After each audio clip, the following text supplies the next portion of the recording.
even just even a backstory to that, one of the videos that my brother and I ended up going viral for Mhm. was a try not to laugh challenge. Yeah. So was it necessarily trendy? Yes and no. Like a lot of people on YouTube were doing it. So Yeah. in 2020, we made one video about it. Yeah.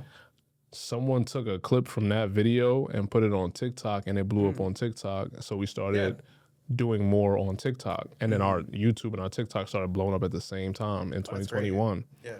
2022, someone took a clip, the same clip from that 2020 video, Yeah. put it on Instagram, and a lot of people on Instagram started liking that type of content from us. So we started going over there and creating content over there. And we blew up again on Instagram in 2022. So we had a surge in 2020 once we posted the video.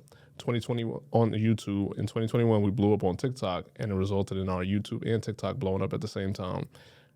A year later, it blows up on Instagram, and now all three platforms are just reaching heights that we're like, man, what's going on? Yeah. All off of one piece of content. So even though, like what you're saying with just create stuff and put it out and just see, don't ever be too invested where you're your own worst enemy, where you're looking at the viewership and you're going, man, it's only got 100 views. Yeah. But yeah, a year later, it may blow up for some reason because maybe you were ahead of the curve, Yeah.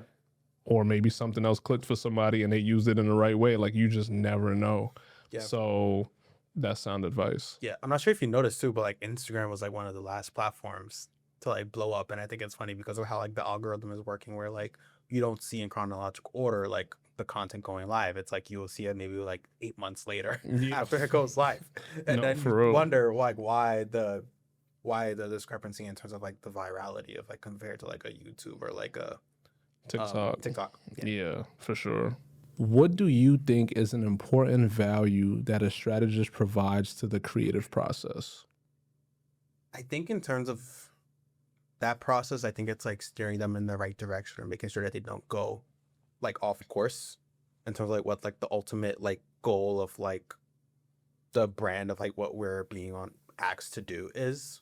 Because creatives like they're great at making, but I think what strategy is so valuable when with is making sure that they don't like steer off into like the right direction where they make a great piece of content, but it wasn't what like the clients wanted specifically out of like a specific ask or whatever. And I think it's like part of it's also like strategies making sure that like creative like makes the best content possible to like the client's liking or the brand or excuse me or like the audience's like liking.